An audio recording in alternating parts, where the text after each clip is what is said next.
ఇక్కడ ఇంకొక విషయం ఏంటంటే అధ్యక్ష, ప్రమోషన్స్లో కూడా ఎస్సీలకి ఎస్టీలకి రిజర్వేషన్ అవకాశాన్ని కూడా మనకి మన చంద్రబాబు నాయుడు గారు మన ప్రభుత్వంలోనే అది కల్పించడం కూడా జరిగిందనే విషయాన్ని మీకు నేను తెలియజేస్తాను అధ్యక్ష. మనకి ఎస్సీలకి ఇంటి నిర్మాణానికి 1,75,000 ఉంటే అదనంగా 50,000, ఎస్టీలకు అదనంగా 75,000 ఇచ్చి ఇళ్ల నిర్మాణానికి కూడా వాళ్ళకి ఆర్థిక సహకారాన్ని మన ప్రభుత్వం కల్పిస్తే గత ప్రభుత్వం 1,80,000 ఇచ్చి ఆ వర్గాలు చిన్న చూపులు చూపిందనే విషయాన్ని కూడా మనం గమనించుకోవాలి అధ్యక్ష.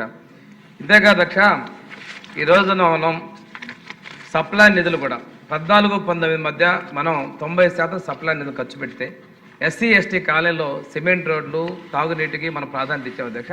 గత ప్రభుత్వం సప్లై నిధుల్ని చాలా పక్కదోవ పట్టించడమే కాకుండా అధ్యక్ష ఎక్కడ కూడా అభివృద్ధి అనేది కనిపించని పరిస్థితి అధ్యక్ష.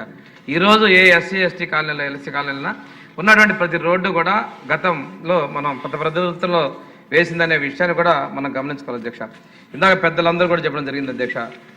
బాలయోగి గారిని స్పీకర్గా చేయటం దగ్గర నుంచి ప్రతిభా భారత్ గారిని అసెంబ్లీ స్పీకర్గా చేయటం, కాకి మాధవరావు గారికి చీఫ్ సెక్రటరీగా అవకాశం కలిగింది. ఇటువంటి అన్ని కూడాను మన ప్రీతం ముఖ్యమంత్రి చంద్రబాబు నాయుడు గారి సారథ్యంలో జరిగిన విషయాన్ని నేను తెలియజేస్తాను అధ్యక్ష. నేషనల్ ఫ్రంట్ చైర్మన్గా ఉన్నప్పుడు ఎన్టీ రామారావు గారు పార్లమెంట్లో మనకి నేషనల్ ఫ్రంట్ ద్వారా డాక్టర్ బిఆర్ అంబేద్కర్ గారికి భారత తత్వ వచ్చే విధంగా కృషి చేయడం కూడా తెలుగుదేశం పార్టీ పాత్ర ఉందనే విషయాన్ని కూడా ఈ సందర్భంగా నేను తెలియజేస్తాను అధ్యక్ష. ఇంకా అధ్యక్ష, అంబేద్కర్ విదేశీ ఓవర్సీస్ విద్యానిధి పథకాన్ని ఉంటే అధ్యక్ష మనం ప్రోత్సాహాలు ఇచ్చి 250 యూనివర్సిటీల పైగా విద్యార్థులు విదేశాలకు పంపిస్తే గత ప్రభుత్వంలో అంబేద్కర్ గారి పేరు తీసేసి గత ముఖ్యమంత్రి ఆయన పేరు పెట్టుకొని ఆ పథకాన్ని కూడా చాలా కొద్ది మందిగా రిస్ట్రిక్ట్ చేసే పరిస్థితి అధ్యక్ష. దానిలో ఎక్కువ మంది వెళ్ళిన పరిస్థితులు కూడా లేవు అధ్యక్ష. తిరిగి మనం ఈ ప్రభుత్వం వచ్చిన తర్వాత ఆ పేరుని డాక్టర్ బిఆర్ అంబేద్కర్ ఓవర్సీస్ విద్యార్థి పథకంగా కూడా మనం మార్చడం కూడా జరిగిందనే విషయాన్ని మీకు తెలియజేస్తాను అధ్యక్ష.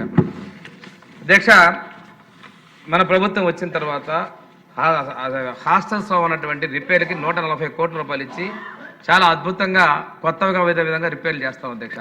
అంతేకాకుండా అధ్యక్ష, మనకి అనాథలుగా ఉన్నటువంటి వాళ్ళు సెమీ ఆర్ఫన్స్కి వాళ్ళకి పిల్లలకి సమ్మర్ హాలిడేస్లో ఇంటికి వెళ్ళడానికి ఏమన్నా ఇబ్బందులు ఉన్న పరిస్థితుల్లో వాళ్ళ కోసం అనురాగం అనేటువంటి పథకం ద్వారా హాస్టల్స్ ఏర్పాటు, జిల్లాకి 1-2 హాస్టల్స్ ఏర్పాటు చేసి భోజనము వసతి ఏర్పాటు చేసి వాళ్ళకి స్వేచ్ఛగా ఆటపాటలకి పరిమితం చేసే పథకాన్ని కూడా